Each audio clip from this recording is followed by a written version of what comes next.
The following content may contain visuals that are disturbing, graphic, or sensitive in nature. Viewer discretion is advised. This material is intended for mature audiences and may not be suitable for all viewers. Please exercise caution while watching, and if you find such content distressing, we recommend discontinuing viewing. This disclaimer is provided to ensure awareness and to prioritize viewer well-being. Hello and welcome to News 9. I'm Verghese Abraham. First up, it has been over a month since Hamas initiated a deadly war against southern Israel, resulting in the deaths of about 1,400 people and the abduction of 220 Israeli individuals as hostages. Since then, Israel has been conducting airstrikes and ground operations in Gaza. Let's take a look at the latest updates on day 34. Open to comprehensive deal for hostage release is what Hamas has said. Meanwhile, there has been a stern reaction coming in from the cabinet of Netanyahu, with the Prime Minister himself saying no ceasefire before hostages are released. He also went on to say that war crimes committed by both Israel and Hamas is what UN Rights Chief has in fact highlighted at the moment. Meanwhile, the WHO has warned of disease outbreaks in Gaza as overcrowding as well as medical facilities are technically on the verge of complete collapse in Gaza. More than 10,500 Palestinians have been killed in Gaza after the October 7th incident. It is being said that the invasion of Gaza by the IDF to clear out the remnants of the Hamas in the area is now a pitched battle between the IDF as well as the Hamas terrorists. Israeli Prime Minister Benjamin Netanyahu again rejected the prospect of a ceasefire in Gaza amid reports of negotiations for a temporary truce with Hamas. In a statement released, the Israeli Prime Minister made his position clear. He went on to say that there will be no ceasefire, no fuel delivery for Gaza without the release of our hostages. In a televised address marking the 1-month anniversary of Israel's war with Hamas, Netanyahu also issued stern warning to Iran-backed Hezbollah, stating that it would be making the mistake of its life if it opens a new front in the conflict from its base in Lebanon. Israel's northern border has also come under heavy duress, especially after the skirmishes have been reported from Hezbollah fighters and IDF soldiers. There have been intermittent airstrikes that have also been carried out in that region, targeting Hezbollah targets. Well, the brutal attack that Hamas carried out on 7th October in Israel sent shockwaves all over the world. Israel, a leading military power with one of the world's efficient intelligence network, was shaken up by surprise by the Hamas terrorist attack. It is important to analyze how Hamas was able to plan and carry out the attacks and how they passed down the orders down to every fighter. The British daily, The Guardian, had published a report on how Hamas carried out this attack. Now, according to this report, the attack plan was drawn by a handful of Hamas leaders. The precise plan was drawn by Yahya Sinwar and Mohammad Deif. Sources say that Hamas leadership abroad was unaware of the plan. The first orders went out before 4 a.m. Hamas fighters were ordered to attend morning prayers, and the orders were passed by word of mouth. They were told to bring weapons and ammunition, and instructions were passed down in a cascade, first to battalion leaders and then platoon leaders and squad commanders.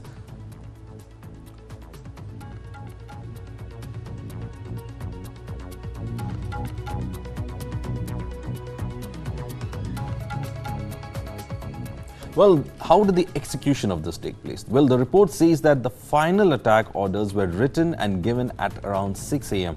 RPGs, sniper rifles, machine guns and explosives were handed over, and the attackers were told to attack Israeli soldiers and civilians indiscriminately. As many as 3,000, including Islamic Jihad terrorists, crossed the fence. Each unit had given a separate target. They were given maps of the targets. One group was told to target undermanned Israeli military bases, attack civilians in their homes, ambush Israel's military on key roads, and take hostages. The Hamas had also equipped some fighters with GoPro cameras.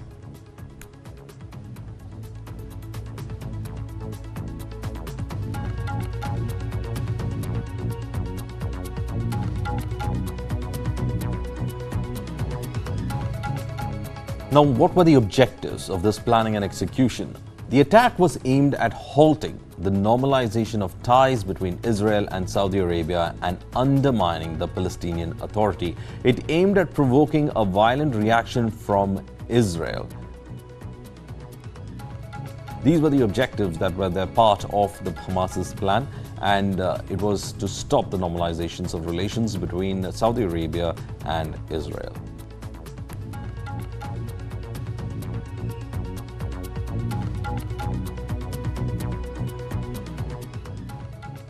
Well, Israeli Prime Minister Benjamin Netanyahu convened the War Management Cabinet in Jerusalem, and among the prominent participants in the gathering were MK Arya Deri, the head of the Mossad, and Shin Bet, the head of Himalal, the Knesset member Gadi Eisenkot, and Minister Benny Gantz.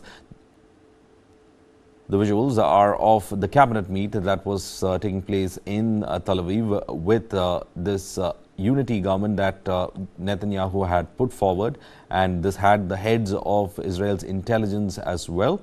And the visuals in fact showed the meeting taking place, especially as the Gaza offensive reaches a decisive situation.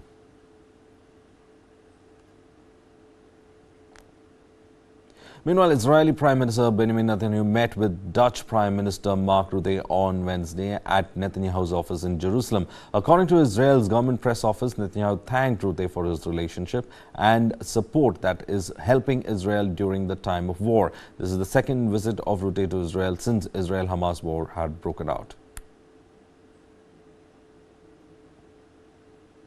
Concluding a two-day meeting in Tokyo, Antony Blinken stated that there is a potential for a transitional phase regarding post-conflict governance in Gaza. He emphasized that Hamas cannot continue to govern Gaza and Israel cannot maintain its occupation of that territory. Let's listen in.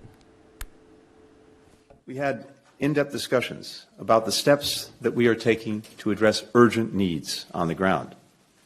We all agreed that humanitarian pauses would advance key objectives: to protect Palestinian civilians, to increase the sustained flow of humanitarian assistance, to allow our citizens and foreign nationals to exit, and to facilitate the release of hostages. When it comes to post-conflict governance in Gaza, a few things are clear and necessary. One, Gaza cannot be continue to be run by Hamas. That simply invites a repetition of October 7th, and Gaza used as a place from which to launch terrorist attacks.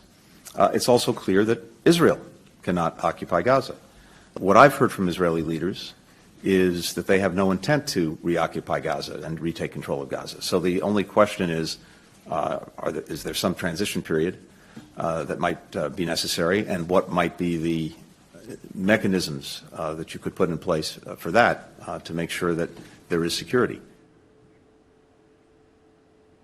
The California police has announced that they have a suspect in the death of a Jewish man. He tragically fell and struck his head during a confrontation between the pro-Israel and pro-Palestinian protesters. The local community has come together to mourn the loss. Take a look. As members of a California community gathered on Tuesday to remember a Jewish man who died after an altercation at dueling pro-Israel and Palestinian protests on the weekend, police say they have a suspect. Paul Kessler fell and hit his head, but was still conscious when police arrived at the scene in Thousand Oaks, not far from Los Angeles, on Sunday. That's according to Ventura County Sheriff Jim Freihoff, who said the 69-year-old died hours later in hospital of blunt force head trauma. That makes the case a homicide, but officials stressed it merely means that another person was involved and does not indicate if anything criminal took place. At a news conference, the sheriff said police don't know how Kessler fell yet. These witnesses providing conflicting statements about what the altercation and who the aggressor was. Some of the witnesses were pro-Palestine, while others were pro-Israel. During the investigation at the scene, deputies determined that the altercation with Mr. Kessler, he fell backward and struck his head on the ground. What exactly transpired prior to Mr. Kessler falling backward isn't crystal clear right now. Freihoff declined to name the suspect, who was not under arrest on Tuesday, but said he was one of the people who called 911 and stayed behind to speak with investigators. Officers are calling for videos and photos of the incident to help with the investigation. A local rabbi said he spoke to Kessler's widow, who was in shock. What I know from Paul was that he was a very proud Jew and one who loved Israel very, very much. And unfortunately and tragically, lost his life. May his memory be a blessing for all of us. While a local imam expressed his condolences. That is very tragic, and our community, by the way, offers our deepest condolences and sincere condolences to the Kessler family. Some residents said they're worried about escalating violence. A lot of people last night were like, what is this going to start? It comes as emotions run high in the United States over the Israel-Hamas war, with officials and civil rights groups warning of increased threats against Jewish, Muslim and Arab communities in the U.S. since early October. The Ventura County Sheriff said since Kessler's death, his deputies have increased patrols around synagogues and mosques. Airstrikes on the Gaza Strip killed a Hamas weapons maker and several fighters. The Israeli military said that this was a big target that they had been looking forward to eliminate.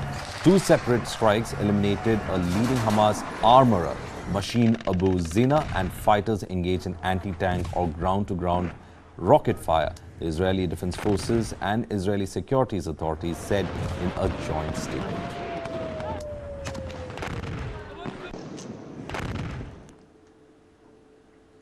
Families of hostages and victims of October 7 massacre by Hamas militants recalled their last moments with loved ones who were caught in the violence as it unfolded across Israeli towns. Families recalled last moments with loved ones after Hamas's attack.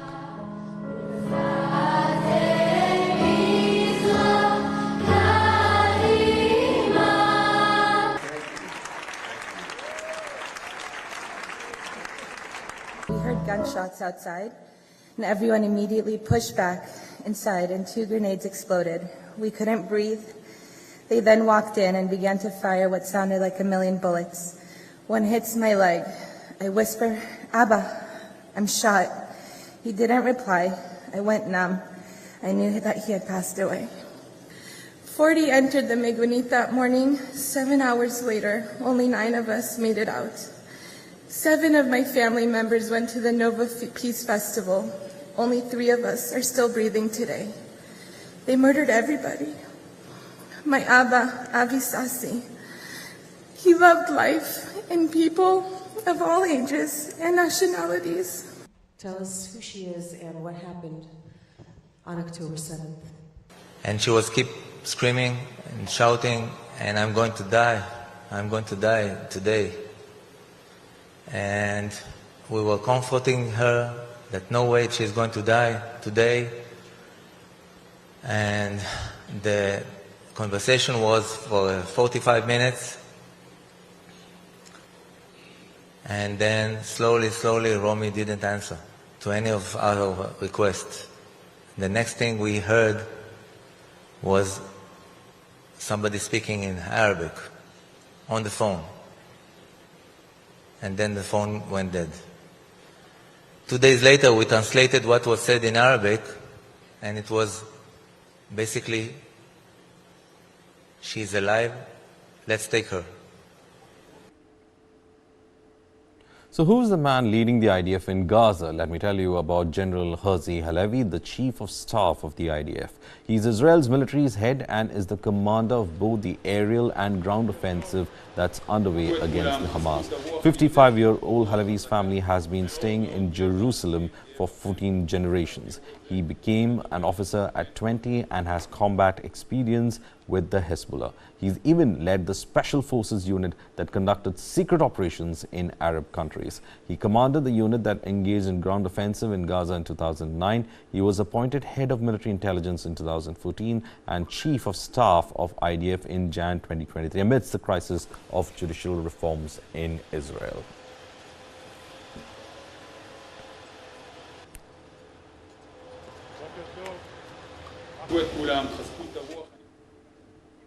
Meanwhile, a deadly missile race is taking place in West Asia. Countries no longer have the monopoly on missiles, with armed groups and terror outfits having access to them. This increases the possibility of war and destructions in the region, as these groups aren't held back by any moral or diplomatic boundaries. What we understand from the latest kind of a situation that we see is that states no longer have monopoly over missiles, with Iran allegedly supplying missiles to Hamas, Hezbollah and the Houthis. The Houthis from Yemen fired a ballistic missile on Israel on 31st of October, which was intercepted by Israel's Arrow defense system. It was the first space interception as the missile traveled 1,600 kilometers aimed at Israel. Armed groups now pose a conventional military threat. Historically, West Asia has been a hotbed of missiles in the world, with reports saying 90% of the 5,000 missiles used between 1945 to 2017 have been used in West Asia. 11 countries in West Asia possess ballistic missiles. Soviet Scud missiles was fired at Israel in 1973, and the Iran-Iraq war saw many Scud missiles being fired. Iran is one of the 57 countries that has smart precision-guided ammunitions. Israel, meanwhile, faces grave threat from armed groups who can use missiles against Israel from various locations. The armed groups have changed their strategic calculus in West Asia. Israel is in the need for a large proportion of blocking incoming missiles. Israel will have to step up its defense systems and will need to ramp up electronic warfare, and also will have to look into cheaper ways of interception. As of now, the interception system that they have is quite costly. Israel has to increase its reliance on allies in the region and also join the Middle East Air Defense Alliance of 2022 and step in that very direction.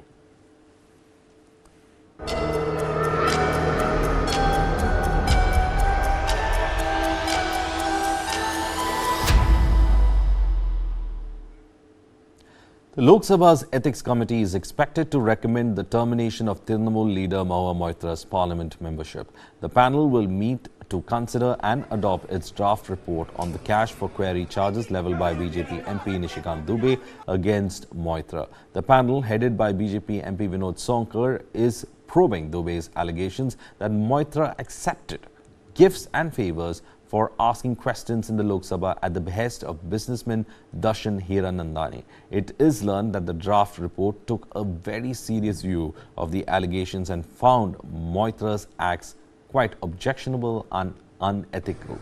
The draft was of the view that Trinamool MP should be given stringent punishment, and the panel's recommendation will be submitted to the Lok Sabha Speaker in the upcoming winter session.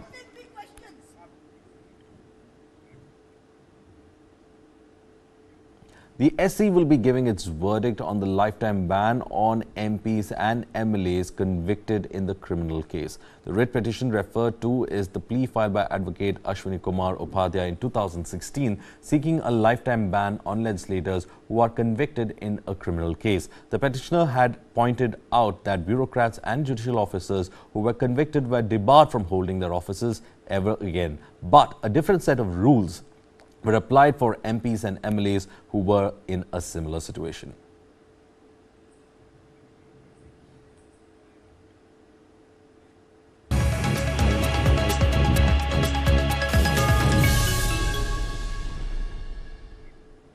The Delhi NCR region continues to choke with the air quality index in the severe category. Compared to the last few days, the city's overall AQI has been recorded below 400, but still the situation is more or less the same. But in different areas of Delhi, AQI is beyond 400. Noida also has an AQI of 461, whereas in Gurugram, it is slightly less than 379. In response to this issue, the Delhi government had taken several measures. Firstly, they have announced that all smog towers, which are devices designed to clean the air, will be operational. These towers are expected to help improve air quality. The Delhi government has also decided to grant an early winter break for all schools for November 9th to 18th to protect students from the toxic air. Additionally, the government is considering the use of artificial rain as a method to combat pollution. This approach is being explored in collaboration with the Indian Institute of Technology. IIT has also proposed the idea of artificial rain to cleanse the atmosphere of dust and major pollutants. IIT Kanpur has been working on the project since 2018 and also successfully executed a test in July this year. As per the project head, artificial rain could provide temporary relief for up to a week to residents. Manindra Agrawal, and professor in the Computer Science and Engineering Department at IIT Kanpur, is leading this project. Delhi government has shown keen interest in this project. However, artificial rain is heavily reliant on specific meteorological conditions such as the presence of sufficiently moist clouds and compatible winds. So what exactly is cloud seeding and artificial rainfall? Remember, it is not an exact science yet and needs to undergo testing. So let us look at what is cloud seeding. Artificial methods to increase rainfall, chemicals released into the sky to attract water vapor. Chemicals like silver and potassium iodide will be released into the atmosphere, helps form rain clouds in the form about half an hour, results in formation of larger droplets causing rain to occur. Meanwhile, how do we in fact go ahead with rain clouding? Approval for aircraft to fly over the national capital. Approval has to be taken from DGCA, MHA and SPG. Specific meteorological conditions are required for the seeding to happen. Presence of moisture-laden clouds and suitable wind patterns are also to be monitored.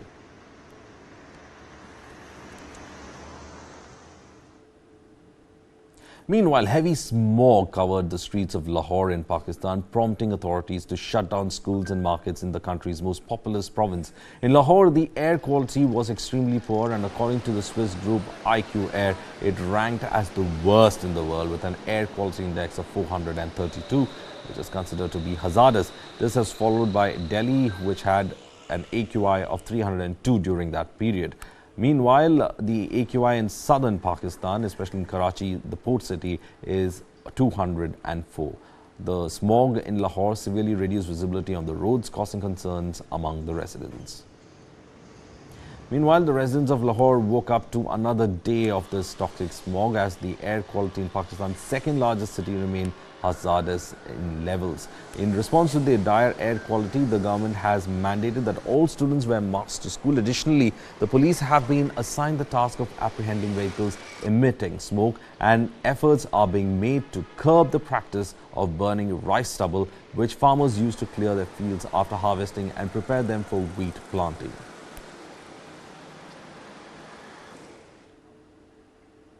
The National Investigation Agency conducted nationwide raids and arrested 44 operatives in human trafficking cases. Besides, 5 human trafficking modules were busted across multiple locations.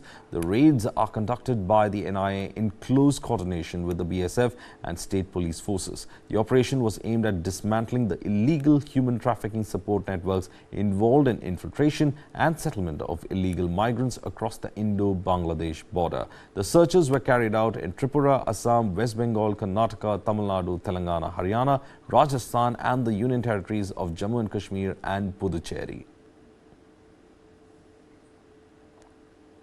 Meanwhile, there is another big story that is coming in. Yemen's Houthi rebels have confirmed that they shot down an American MQ-9 Reaper drone. A senior U.S. defense official also confirmed this, that the Houthis, who have previously downed the American drone, claimed that the MQ-9 was conducting surveillance as part of U.S. support for Israel in its conflict with the Hamas. The Houthis, also known as the Ansar Allah, a rebel group, seized control of Yemen's capital, Sana'a, in 2014 and controlled significant parts of the country. The Pentagon confirmed that MQ-9 drones were flown over Gaza to gather intelligence for hostage recovery efforts. The confirmation comes after reporters spotted the MQ-9 Reapers, usually operated by American Special Forces, circling Gaza. According to reports, at least 6 drones are being used for surveillance, and their flight paths show they have focused mainly on southern Gaza.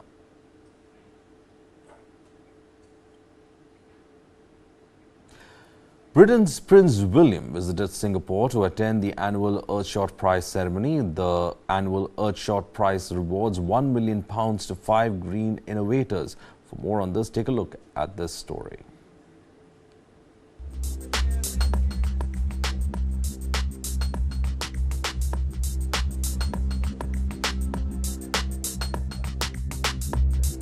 The Prince has always had a very clear vision.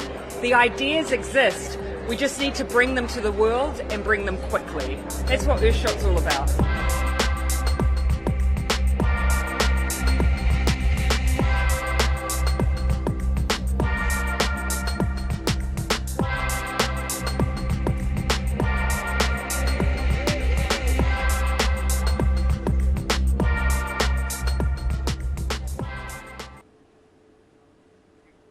A report on climate change claims that 2023 is guaranteed to be the hottest year on record due to unprecedented temperature anomalies. The report was published by the Copernicus Climate Change Survey. Deputy Director of the CCCS, Samantha Burgess, added that October 23 was being identified as the warmest October globally. She emphasized the pressing need for urgent and immediate climate action leading up to COP28. So October 2023 was the warmest October on record globally, with an average surface temperature of 15.3 degrees Celsius. What this means is this last month was 0.85 degrees Celsius above the recent average and 0.4 degrees Celsius above the previous warmest October. So the only time that we've ever had a bigger difference between the previous warmest month and the current one is last month in September. So October 2023 is almost as shocking as September 2023 was. Well, the Sudan crisis seems to have taken a turn for the worse. Sudanese refugees fleeing to Chad have reported a new surge in ethnically driven killings in Sudan's West Darfur as the paramilitary Rapid Support Forces had taken over the main army base in the state capital. Sudan is one of the poorest countries in the world and has already been in crisis before the Darfur fighting began in April 2023. The clashes took place between SAF and RSF in Sudan. The war in Sudan has caused a major humanitarian crisis and has displaced more than 6 million people and killed over 9,000 as per reports.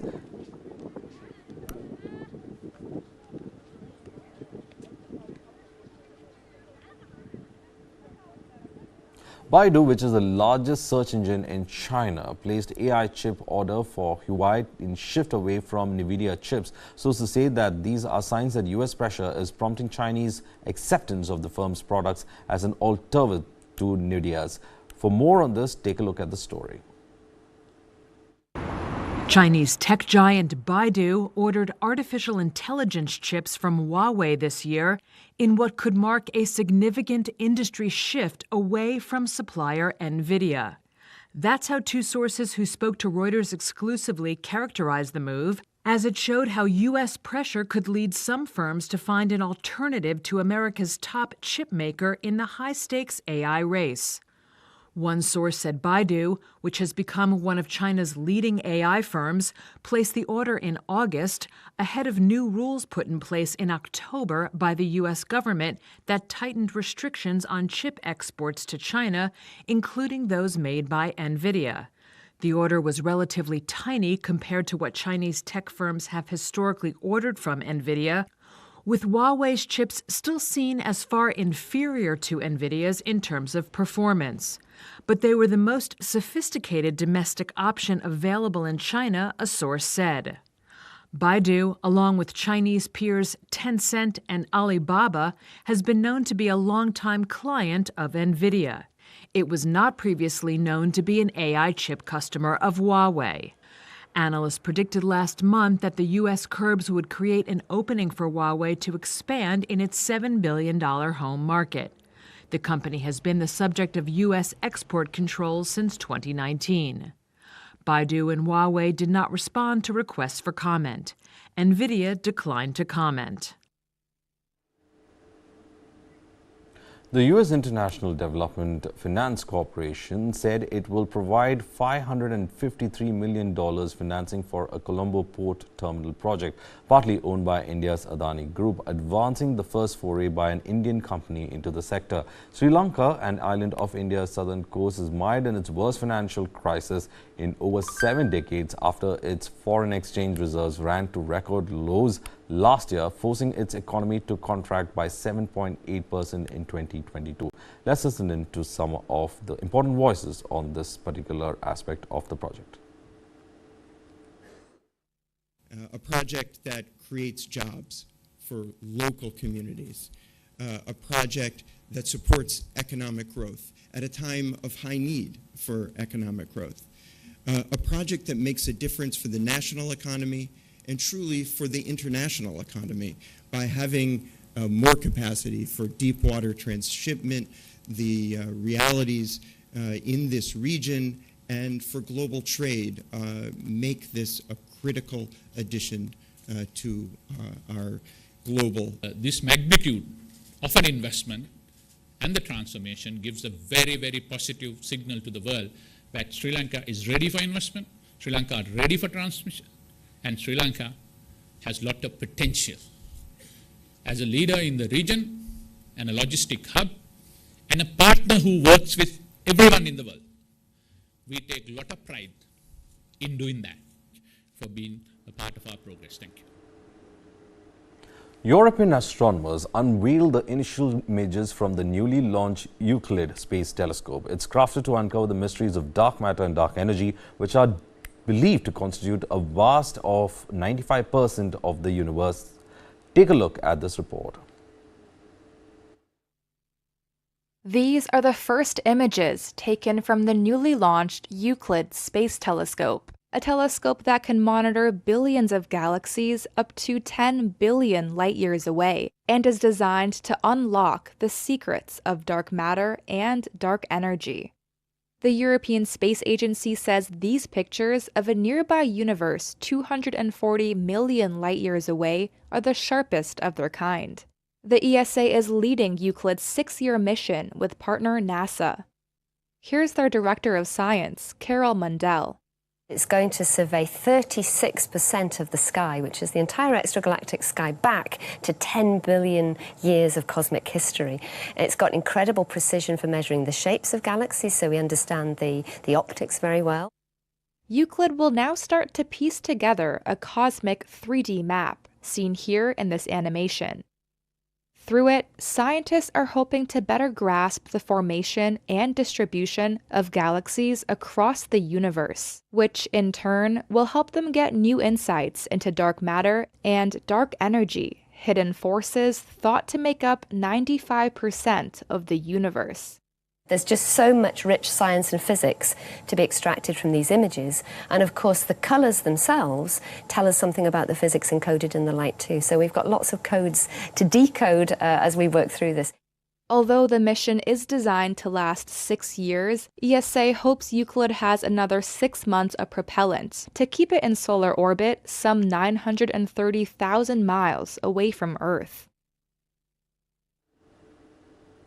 Well, that's all in this edition of the Bulletin. Stay tuned to News 9 for further updates.